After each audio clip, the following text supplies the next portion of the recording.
The Italian Bob is a great episode of The Simpsons. This is the 8th episode of the 17th season of The Simpsons, directed by David Silverman and Mark Kirkland. And from this point on, there's going to be spoilers. Usually with my Simpsons discussions, I will do a minute or so of spoiler-free, and then mention anything that I think is important with a spoiler warning. But I feel like there are things I want to talk about in a bit of detail, and it's basically all going to be a spoiler. So from this point on, there will be spoilers.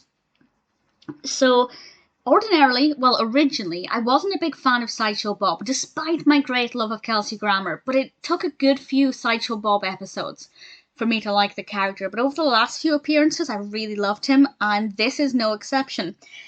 Homer is sent to Italy by Mr. Burns to collect a car.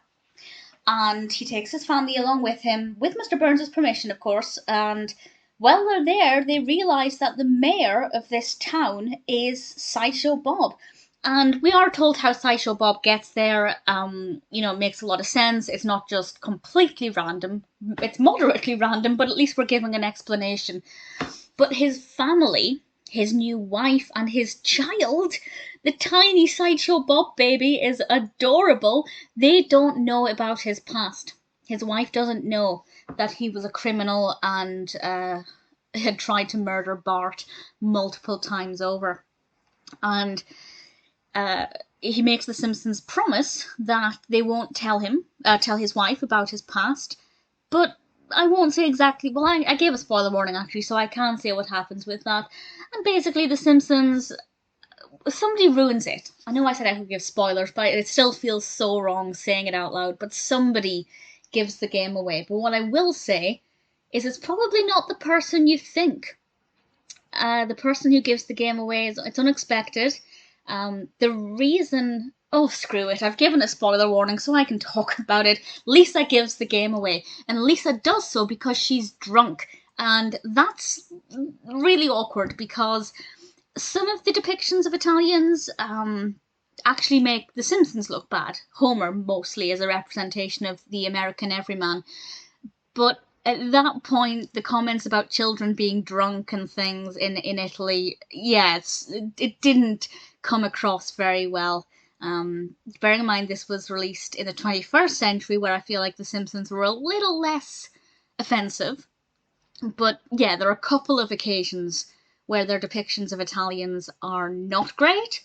But generally, I think it's not too bad. But yeah, Lisa got very drunk and told Sideshow Bob, told his family what was going on. And I loved it when they looked through the book of criminals and there was Peter Griffin. I just thought that was such a nice touch. Not the first time Peter Griffin's appeared in The Simpsons, actually, but it amused me quite a bit. And then, of course, we have the opera and Krusty. And honestly, if you'd said to me, Krusty's in this episode, I would have thought, really, you're shoehorning this in? He doesn't really belong in it. Like, he's in Italy. What are the odds of the Simpsons going to Italy at the same time as Krusty the Clown? But actually, I didn't mind it. And it gave us a chance to hear Kelsey Grammer singing, because he has a beautiful, beautiful voice. And he does occasionally sing as Sideshow Bob. And it was wonderful to hear. And I liked the staging of the opera. I thought everything made a lot of sense. Krusty was great. So actually, I think everything worked very well. I really enjoyed it. It was great to see Sideshow Bob again. As I said, it did take quite a few episodes. I'm trying to think of when the turning point was. Maybe when his brother came into it.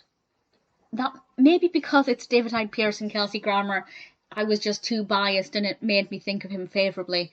I'm not sure. But certainly the last couple of appearances I've really enjoyed. And yeah, the Italian Bob I was very curious about. But I have to say it's well written, it's interesting, it's entertaining. It's probably a little bit offensive to Italians. We do get some Italian language in here, which I love because I am learning Italian very slowly. But like farfalla, for butterfly, I knew that word, so that was nice. And other things here and there I thought were pretty entertaining. But yeah, I really enjoyed it. Definitely a really good episode. The Italian Bob is so far probably one of the strongest from season 17.